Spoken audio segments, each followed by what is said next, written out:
Down here at Fernhill Mechanics today with Tony again. We're doing the first service on the Navara. It's about 13,000 kilometers now, just under. I did want to do it at 10,000. My plan is to service this car every 10,000. The book does recommend 20,000, but from everything that I've learned and spoke to people, and I understand everyone has a different opinion on this, I think 10,000 is the way to go. But we've just done a trip to Tassie where we did 5,000 kilometers, hence why I was either do it before at about 7 or 8, but I figured I'd better off doing it after I've bashed around for a while. I'll do one now at 13, then another one at 20. Is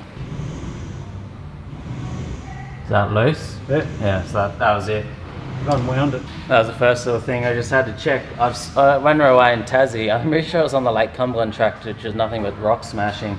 The rock's gone straight across there, and you could see the mark across the plug, and obviously as it's hit it, it's twisted a bit, but it was loose there half a turn, so tight, and that should be fix that drip up. We'll just do like a full service today. What are we going to do? Oil filter, and check over.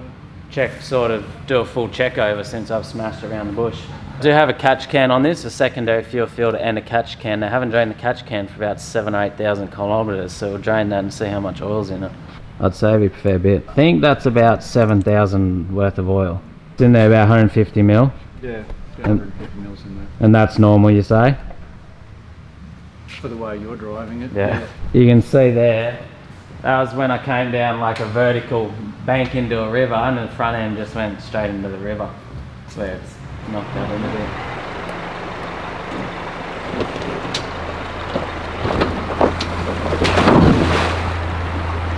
Well, this, because that's just a plate between the bull bar and the bash plate. See, that feels like 2 mil, and then It's pretty light, yeah. this, I think this front plate's 4 mil, and then the rest are 3 mil.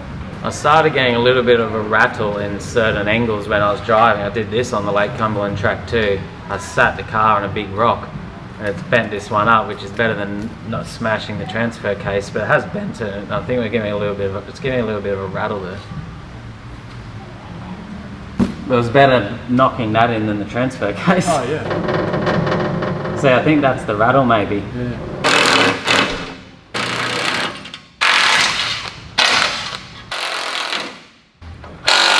Next thing we're going to do is obviously an oil change, oil and oil filter. I think there's about 7.5 litres in these, isn't there? 6.5. 6.5. And what's the oil that you put in them? It has to be at least a C3, 5W3. Yeah. Is that what the book says? Yeah. What is there a brand of particular oil that you use? Fuchs. Fuchs. Yeah, it's German oil. They've been blending it in Australia for years now, specifically for Australia's conditions. When you look in your service book, most service books have a standard service section and a severe or adverse section. Yeah, I have seen that actually. Australia's in the severe one, section. even if you're not forward driving. Yeah, which basically halves all your service times and kilometres. So is that the main reason? Because So in Australia, 10,000 k 6-month services are even the recommended. dealers, like at Nissan, still push for a 20,000 book service. They're told to do that. Yeah. But that's Northern Hemisphere. Yeah. It doesn't work here, it's too long. Yeah. So for Australia with your modern diesels, 10,000. 10,000, 6 months. Yeah. That's what's recommended. That's one issue I've had with the front end of this car, is the front link pins. I had aftermarket ones in and I broke them. And they're coming undone, and then I eventually broke them. And then I put the factory ones back in, but they're still coming loose and undone as well. I had to keep an eye on them. You've got raised suspension, and I don't think the links are really long enough to handle it. If you look up here, my radiator's been caked with mud a bit. Do you reckon that's enough to be... It hasn't overheated yet, like it hasn't caused any drama, but I've jammed a bit of mud on it. Do you reckon that needs a wash? Just a wipe? Probably just a wipe. Looks like it's something on the outside. I've just got to get the oil filter. We've got this front bit jammed up in there. The dumbest place you can put it. Oh, is that it? There? That? Yeah, that thing in there. Yeah. So to get to that filter, Move the lower radiator hose. just unbolt and push it up. Yeah. Yeah. Push it up out of the way. What's that, a socket on there? Yeah. What size did it end up being? 27. At least they try and help. New one goes in, and then a new O-ring. So you change that O-ring every time. Yeah. O-rings, they go hard and shrink over time, and you'll just end up leaking. And it's really not something you want to have leaking. What's the brand of filter that you've used? It's a Cooper. Westfield. So you drain the oil out, got the oil filter out, whack that in, hand tight, and then what? How much pressure you put on that with the tool? It's written on it. Yeah. 25 Newton meters maximum. What is that you use for cleaning? Well, I'm using brake cleaner. Dries without any residue, so it doesn't leave a film behind. Problem is at the moment, because we're in stage 4 water restrictions, I can't put degreaser on and then hose it off. Yeah. I'm not allowed to use hoses. That's where that tire's rubbing on the chassis. Yeah. Does that matter? It's not ideal, but it's a rounded area, so it's not likely to actually catch it and stop it from turning. You can see there that on full lock, the tire's scrubbing on the chassis there. Probably the only thing I can do about that is get a wider offset rim to bring it away from the chassis, which I'll probably will do at some stage. But it's not scraping the guards anywhere around. If you were going to go taller again, yeah, you need to extend the brake line. Is that still alright as it is now? It's loose. I mean, Yeah. obviously that's as far as it can go. Suspension in travel and it's still loose. So that was the only way to get this spare tyre in there. I've let it down to 5 psi, compress it in with a big ratchet, and then it'll go up. You can still come back a bit. Yeah, well, you could pull it back as well. That's the other thing. The only thing then is you then have to cut your tow bar tongue to get that in with a grinder, but you could do that. Yeah. We'll just go through and have a general look over everything. Well, it's so much easier when it's up on the hoist, but check all your nuts and bolts and use your eyes and sight, hearing, sound. Given that we modified this car a fair bit, and then as I said, I've done a heap of off-roading in it, mud, water, rocks, dust, all of it. You know, it's sort of our first proper check over, so we really want to go over everything and see what's working well or not working. Fair few dents and scratches underneath, but no major problems. Those rock sliders and bash plates, I wouldn't have made it home from Tassie without them. And the rear bar, the rear tub would have been dinted in multiple times, but those bash plates and rock sliders are just dinted to pieces, but that's what they're there for.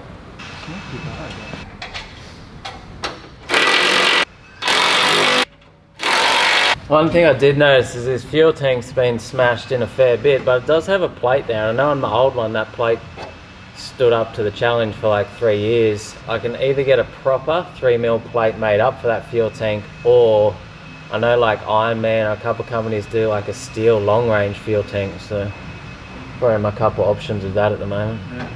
Now I had problems because brakes was an issue in the past with mud and water, especially with the rear ones.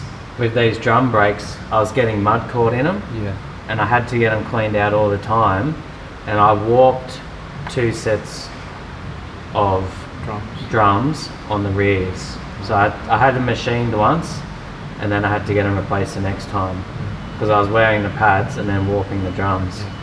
So if you look in there, there's nothing inside there. So there's no mud or anything in there? Look in that hole, there's nothing in there. So you don't need to clean them? No, this time. Now the only other thing with brakes is it hard to adjust the handbrake because the handbrake's gone pretty loose. Alright, I can adjust that. Yeah. You adjust that by adjusting the rear shoes. Survived better than you expected overall. It has. I mean, they're not a serious off-road vehicle. Well, not it's pretty hard to find a serious off-road vehicle anymore. Yeah, well, you know, compared to what if you look underneath a Land Cruiser or something. Yeah. You look under a 60 or an 80 series, even a 100 series cruiser. They're built to take off-road. Yeah. A GQ or a GU Patrol. Yeah. They're tough. They're like trucks. Yeah. Is it worth do you change the diff oil yet, or just check it? Because it's 13,000 now. I'll be back in 7,000 at 20,000. Maybe do the diff oils, but maybe we just check it to make sure there's no water got in there. We had the breathers on them. So what do you do? Just undo that plug and have a look in there. Look at that, golden. So clean brand as. new. So it sits level with that plug, does it? Yeah. Yeah. Yeah, that's how you know what your level is. If it was full of water, not only would you see the colour change, but oil would start to pour out straight away because it'd be now sitting higher because the water would be sitting down the bottom. So how do you adjust that handbrake? There's a little toothed wheel in there. Yeah. And you just wind it up. In there? Yeah, inside here. Oh yeah. Do you do that on both wheels? Yeah. Yeah. Yeah, that's starting to drag now. So what do you want it so it's not dragging? Just dragging. It uses, for the handbrake, it uses the brake shoes. You've done well not to tear out one of your speed sensors. The ABS sensors? Yeah, the wiring is the wiring for it is really exposed. Yeah, worst thing you've ever seen. Tell me about it. It was funny, on my old one, I did about 3 in 6 months, and then I never did another one again. And the thing is... I mean, one little stick coming up through there. Yeah. The thing is, the backs aren't as bad, but with the front one, they may have changed it now, but when you went to Nissan to get a front ABS sensor replaced, it was like $750 because they wouldn't sell it individually. You had to buy the whole hub. Yeah, that's crazy. And I got a second-hand one at a Wreckers, and it's still like $90 for the wire, but better than $750. Yeah. But yeah, I don't know, like what can you do about that? Nothing. Nothing? Nothing. Hope for the best.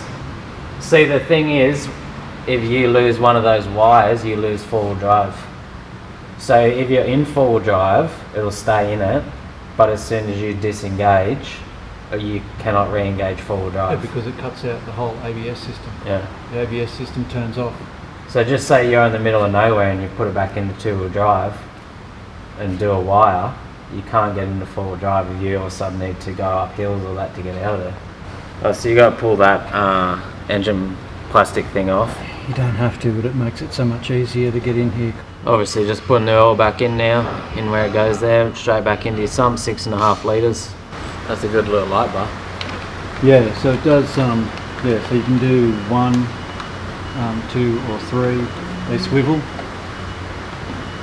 That fuel looks alright, doesn't it? It's clean. There's no water in that. You can tell. So I don't need, this is only 10,000, we don't really need to do much. We don't need to change fuel filters or anything. No. What do we do a fuel filter at 20,000 maybe? Yeah. Because they say in the book 60,000, which is insane. Which is insane. I mean, that's fine for the Northern Hemisphere, but our fuel isn't as good. Fuel isn't great in Australia. And most of the underground fuel tanks in the service stations are really old, so they're full of water and scale and dirt. And yeah. So is there anything else that we should be looking for as a four-wheel drive that's been exposed to mud and water constantly? I've looked for coolant leaks, oil leaks and everything. No oil or coolant loose leaks. suspension, loose bolts. I can't find anything. This does have a custom airbox. It's the Platinum Mechanical and Suspension one, which has a pod filter in it. What's the name of it? K&N. K&N pod filter in it, so undo and check that out. Because normally you got a paper filter, don't you? Yeah. Very clean. So you reckon we just clean that next service? Yeah. Doesn't need to be re-oiled or anything? No. It's still got oil all over it. Yeah. And it's clean. It's done a great job. You can see where that sock's picked up. Yeah, well that was that extra sock I bought to put on it. Those boxes are definitely a lot more water and dust sealed than the factory ones. Oh, definitely. Well worth the money. Yeah, worth it, you reckon? Considering you suck a gut full of water into this engine, throw the engine away. How do you go with the noise of the intake right over your head? I'm not sick of it yet. It is noisy, but if I get sick of it, I'll wind my window up and I can't really hear it. Okay. But if you had maybe an older car and the sound cab was noisier, it might drive you a bit mad. But yeah, it's noisy next to your head. If you got the window down, like it's a big noise next to your head. And the airbox loudens it as well.